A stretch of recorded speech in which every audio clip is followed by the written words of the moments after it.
नमस्कार प्यारे दर्शकों, जय श्री कृष्णा, राधे राधे।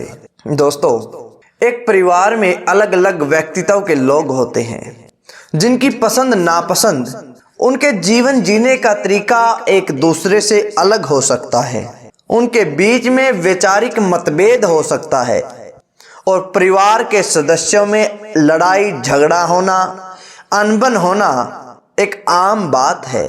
लेकिन जब हद से ज्यादा हर रोज परिवार में लड़ाई झगड़े होने लगे, कलह होने लगे, तो इसे गंभीरता से लेना चाहिए। यह कोई आम बात नहीं है। अगर परिवार में लड़ाई झगड़े ज्यादा होने लग जाएं, परिवार के सदस्यों में बहस होने लग जाए, तो समझ लेना उस परिवार का विनाश बड़ा ही जल्दी होने वाला है। प्यारे दर्शकों, जो मनुष्य अपना क्रोध अपने ऊपर झेल लेता है, वह दूसरों के क्रोध से बच जाता है। आज के इस वीडियो में हम जानेंगे कि घर परिवार में लड़ाई झगड़े क्यों होते हैं और कैसे हम इन्हें रोक सकते हैं। इससे पहले आप हमारी कहानी में खो जाएं। अगर आप हमारे चैनल पर नए हैं तो चैनल को सब्सक्राइब कर लें, बेल आइकन को प्रेस करना ना भूलें। प्यारे दर्शकों, एक बार भगवान बुद्ध से किसी ने पूछा कि हे बुद्ध, परिवार में लड़ाई झगड़े क्यों होते हैं? क्या सब लोग मिलकर शांति से, प्रेम से नहीं रह सकते?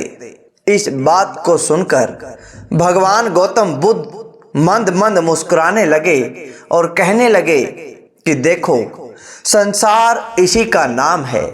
यहाँ जो होता है वो दिखाई नहीं देता और जो नहीं होता वही दिखता है। सबसे ज्यादा प्रेम की बातें इसी संसार में देखने को मिलती हैं, पर वास्तव में कोई किसी से प्रेम करता ही नहीं। क्या आप किसी से प्रेम करते हैं? एक पल के लिए तो आप सोच में पड़ जाएंगे, क्योंकि प्रेम तो एक ऐसी चीज है जो शांति लाती है। लेकिन क्या आपके आसपास, आपके परिवार में, आपके मन में शांति है? सोचने की बात तो यही है। भगवान बुद्ध कहने लगे कि बहुत समय पहले की बात है। मगध राज्य में एक व्यक्ति बड़ा ही दुखी था। उसके परिवार में बहुत अशांति चल रही थी। वह व्यक्ति हमेशा अपने घर में होने वाले लड़ाई झगड़ों से दुखी हो चुका था। उस व्यक्ति की पत्नी और उसकी मां आपस में लड़ाई लड़ती थी, हमेशा झगड़ती रहती थी। वह बेचारा व्यक्ति इन दोनों के झगड़े के बीच में पिसता जा रहा था। वह तो घर में शांति चाहता था। उसने अपनी पत्नी को समझाया तो पत्नी और उसके बीच लड़ाई झगड़े होने शुरू हो गए। पत्नी कहने लगी कि तुम तुम्हारी माँ को नहीं समझा सकते, तुम्हारी माँ की ही कमी है, तुम्हारी माँ की वजह से लड़ाई होती है। तब उसने अपनी माँ को समझाने की कोशिश करी। तब माँ को लगा कि लड़का तो हाथ से निकलते जा रहा है। माँ और बेटे के बीच भी झगड़ा होना शुरू हो गया। आखिर बेटे का कसूर क्या है? वह व्यक्ति तो घर में शांति चाहता था, इसलिए उसने इसका उपाय ढूंढना शुरू कर दिया। प्यारे दर्शकों, उसे किसी ने बताया कि ऊंचे पहाड़ की चोटी पर एक गुफा में एक तांत्रिक बाबा रहते हैं जो तुम्हारी समस्या का समाधान कर देंगे। उसे तो केवल अपने परिवार की शांति की चिंता थी। हर समय यही चिंता उसे सताती रहती थी। वह व्यक्ति उस ऊंचे पहाड़ की चोटी पर जा पहुंचा।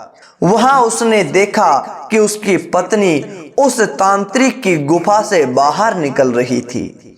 उसने अपने हाथ में कुछ दबाया हुआ था। वह छिपकर यह सारा कुछ देखता रहा। थोड़ी देर बाद उसने देखा कि उसकी माँ भी उसी गुफा के अंदर जा रही है और कुछ समय के बाद जिस प्रकार उसकी पत्नी बाहर निकली थी, उसी तरह उसकी माँ भी अपने हाथ में कुछ छुपाए हुए उस गुफा से बाहर जा रही थी। उन दोनों के जाने के बाद वह व्यक्ति खुद उस गुफा के अंदर चला गया और वहां पर एक तांत्रिक बैठा हुआ था। उसने तांत्रिक से जाकर कहा कि बाबा, मैं बहुत परेशान हूँ, बस इतनी सी बात कही थी, उस तांत्रिक ने उसे बीच में ही रोक दिया और कहने लगा कि मैं सब जानता हूं, तू तेरे परिवार से खुश नहीं है, तू अंदर से टूट गया है, तेरे परिवार वाले तेरी बात नहीं सुनते, बाकी सब कुछ खुश है, बस तेरे घर के अंदर दुख उत्पन्न हो रहे हैं, तेरे घर के अंदर लड़ाई झगड़े हो रहे हैं। इतनी बात कहकर तांत्रिक बाबा कहने लगा कि बेटा अब बता, क्या मैंने तुमसे ठीक कहा है? जब बाबा के मुख से ये बातें सुनी तो वह व्यक्ति उस तांत्रिक के चरणों में गिर गया और बाबा की जय हो, बाबा की जय हो कहने लग गया। कहने लगा कि बाबा आप ही मेरी समस्या का समाधान कर सकते हैं। तब उस तांत्रिक बाबा ने कुछ राख उठाकर दे दी और कहा कि इसे अपने परिवार वालों के भोजन में या पानी में मिलाकर दे देना, सब ठीक हो जाएगा, सब उचित हो जाएगा, घर की सारी खुशियां लौट आएंगी, सब तेरे कहने के अनुसार ही होगा। वह व्यक्ति उस तांत्रिक बाबा की जय करता हुआ वहां से वापस जाने लगा, किंतु पीछे से तभी बाबा ने कहा कि बेटा कुछ पाने के लिए कुछ खोना भी पड़ता है, बाहर एक दान पात्र रखा हुआ है, जितना ज्यादा दान करोगे उतनी ही जल्दी मनोकामना पूर्ण होगी। व्यक्ति ने कहा कि बाबा मैं सब कुछ समझ गया। उस व्यक्ति ने बाहर रखे दान पात्र में अपनी जेब में पड़े सारे पैसे डाल दिए और हाथ में वह राख दबाकर वापस घर आ गया। घर आते ही आज सब बहुत खुश थे, एक दूसरे की तरफ देखकर मुस्कुरा रहे थे। शाम को बहू सास के लिए और अपने पति के लिए खाना बनाने में लगी थी। अपने सामने उन दोनों को खाना खिलाया और बहुत खुश हुई, क्योंकि उसने उस भोजन में वो राख मिला रखी थी जो उस बाबा के पास से लेकर आई थी। माँ ने भी अपनी बेटी, अपनी बहू और अपने प्यारे बेटे को दूध गर्म करके दिया। वह भी बहुत खुश थी, क्योंकि उसने भी जो बाबा के पास से जो राख मिली थी वो दूध में मिला दी थी, वो अपनी बहू और बेटे को पिला दी थी। अब बेटा भी बहुत खुश था। बेटे ने अपनी माँ और अपनी पत्नी के लिए जूस बना दिया और उसमें राख मिला दी। उन दोनों को जूस पिलाकर बेटा भी खुश हुआ।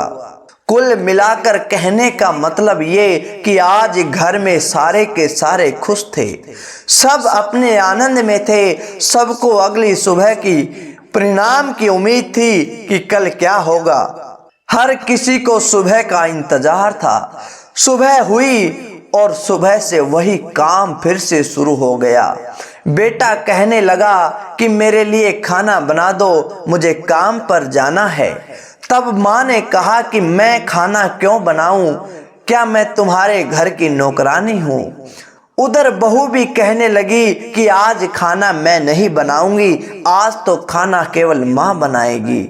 माँ कहने लगी कि देखो बेटा, ये बहू क्या कह रही है, क्या मैं खाना बनाऊंगी? उसके बाद वही हुआ जो हर रोज होता था। उस राख का किसी पर कोई असर नहीं हुआ। बेटे ने अपना सिर पकड़ लिया। झगड़े से वह निपटना चाहता था, क्योंकि झगड़े से वह बिल्कुल बेचैन हो चुका था। उनके घर की शांति खत्म हो चुकी थी। परिवार के तीनों सदस्यों को अब लगने लगा कि अब इस घर में शांति नहीं रह सकती, लेकिन फिर भी उन्होंने सोचा कि इसका कोई न कोई उपाय तो करना ही होगा। तब किसी ज्ञानी व्यक्ति ने उस आदमी को बताया कि तुम अपने घर में शांति हवन करा लो, तुम्हारे घर में शांति बनी रहेगी। तो उस शांति हवन कराने के लिए वह एक पंडित को लेकर आया और अपने घर में शांति हवन करा लिया। कुछ दिन तो घर में शांति रही, लेकिन कुछ दिन के बाद ही सब जैसे पहले चलता था वैसे ही चलने लग गया। फिर से छोटी मोटी लड़ाई शुरू हो गई और फिर एक दिन तो बहुत बड़ा हंगामा खड़ा हो गया। उस व्यक्ति का मन बहुत उदास हो रहा था। वह संसार को छोड़कर जाना चाहता। उसका मन अब आत्महत्या करने के लिए उत्सुक हो रहा था। अपने आप को समाप्त कर देना चाहता था, अपने आप को मिटा देना चाहता था, क्योंकि अपने परिवार में होने वाले हर रोज के झगड़ों ने उसे बड़ा ही परेशान करके रख दिया। वह अपने आप को खत्म करने के लिए घर से बाहर निकला तो रास्ते में उसे एक संत का आश्रम दिखाई दिया। वह उस आश्रम में चला गया, उस गुरु के पास चला गया। उसने उस संत को जाकर अपनी सारी समस्या बता दी।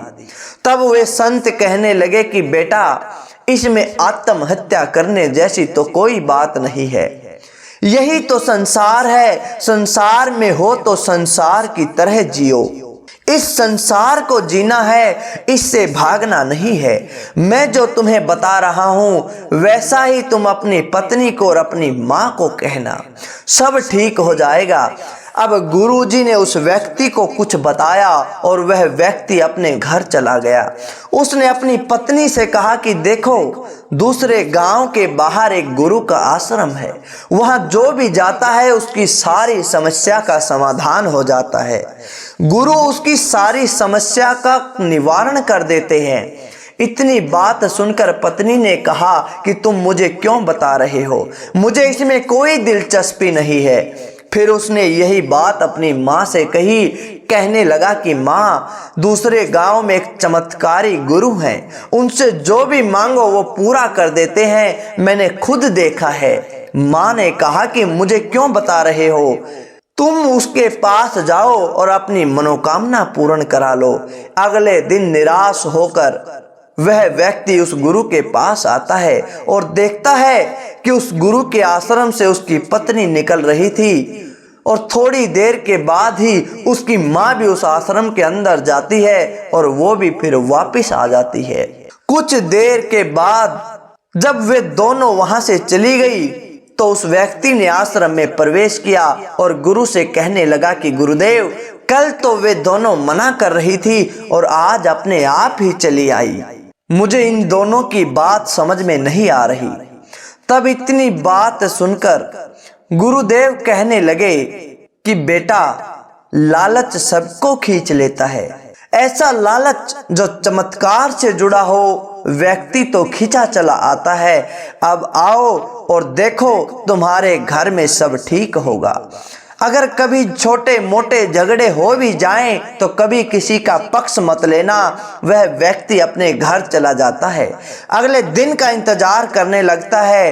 अगली सुबह उसने देखा कि उसकी पत्नी सुबह उठकर खाना बना रही है, माँ उसकी खाना बनाने में मदद कर रही है, दोनों आपस में बहुत खुश हैं। उस व्यक्ति ने भोजन किया।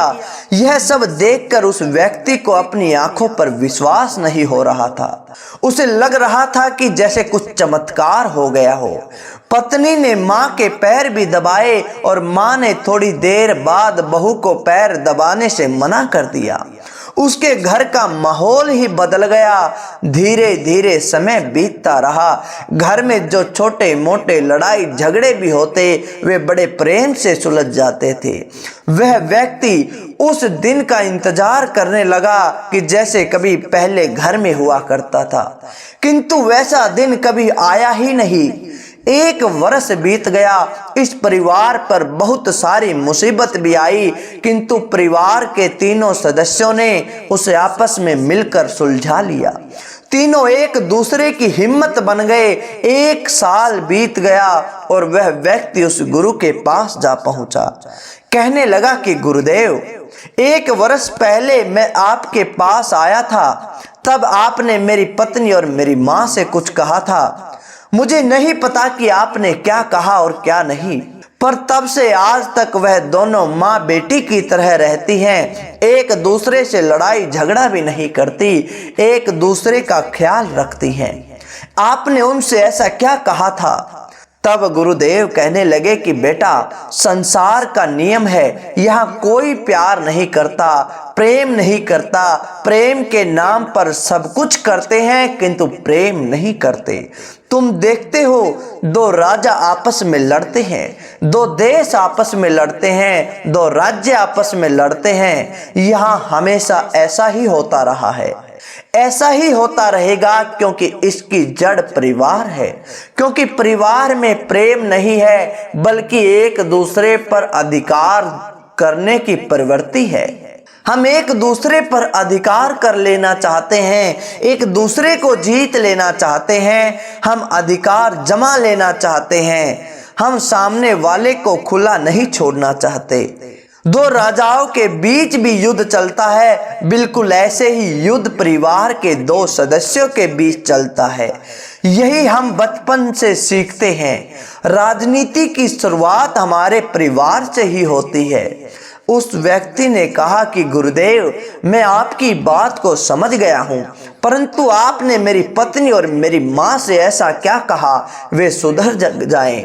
गुरुदेव कहने लगे कि बेटा, मैंने तुम्हारी पत्नी से कहा था कि अगर तुम अपने पति और अपनी माँ का ख्याल 1 वर्ष तक रखोगी और उन्हें खुश रखोगी तो वो तुम्हारे बस में हो जाएंगे। और यही बात मैंने तुम्हारी माँ से भी कही थी। अगर तुम अपने बेटे और बहू का ख्याल रखोगी तो उन्हें खुश रखोगे तो वे तुम्हारे वश में हो जाएंगे। इतनी बात सुनकर वह व्यक्ति कहने लगा कि गुरुदेव, 1 वर्ष तो हो गया, इसका मतलब अब फिर से वैसे ही लड़ाई झगड़े होंगे। तब गुरुदेव कहने लगे कि बेटा डरो मत, अब ऐसा नहीं होगा। 1 साल के अंदर उन्होंने एक दूसरे को करीब रहकर जाना है, एक दूसरे के साथ रहे हैं, उनका प्रेम बढ़ गया है। कब्जा करने की, अधिकार करने की जो प्रवृत्ति थी वो कम हो गई, हो सकता है वो खत्म ही हो गई हो। उन्हें एक दूसरे पर भरोसा है कि वे बुरे वक्त में भी एक दूसरे का ख्याल रखेंगे। अब ऐसा कुछ नहीं होने वाला। उस व्यक्ति ने उस संत को धन्यवाद किया और वहां से चल पड़ा। प्यारे दर्शकों, हमारे जीवन में भी ऐसा ही होता है। जब तक अधिकार करने की, कब्जा करने की प्रवृत्ति हम सब में होती है, हम उसे प्रेम का नाम दे रहे हैं। वास्तव में वे जंजीर के अलावा कुछ नहीं है। इसलिए हमारे परिवार में लड़ाई झगड़े होते रहते हैं, क्योंकि हम एक दूसरे को ना तो समझते हैं और ना समझना चाहते हैं। हम हमेशा यही चाहते हैं कि सामने वाला हमें समझे, हमारी बात माने। इसके विपरीत हम एक दूसरे को समझना चालू कर दे, एक दूसरे का ख्याल रखें, एक दूसरे की जरूरतों को पूरा करें, तब हमारे अंदर से वो अधिकार करने की प्रवृत्ति समाप्त हो जाएगी। त्याग और प्रेम की प्रवृत्ति बढ़ जाएगी, जिसमें शांति होगी। तब वास्तव में परिवार परिवार होता है, क्योंकि किसी भी मुसीबत में परिवार एक साथ होता है, इकट्ठा होता है। वक्त पर जो इकट्ठा हो वही परिवार होता है, और जो वक्त आने पर बिखर जाए वो परिवार नहीं होता, बल्कि वो तो राजनीति का एक बहुत ही बड़ा अखाड़ा होता है। इसलिए अपने बच्चों को ऐसा संस्कार दीजिए जो प्रेम सीखे, उनके सामने ऐसे कर्म करे, क्योंकि उनको देखकर ही बच्चे, आपके बेटे सीखते हैं, आपकी संतान सीखती है। तो प्यारे दर्शकों, कैसी लगी आपको आज की यह कहानी? अच्छी लगी तो लाइक करें, शेयर करें और कमेंट के माध्यम से हमें जरूर बताएं। धन्यवाद दोस्तों। जय श्री कृष्णा। राधे राधे।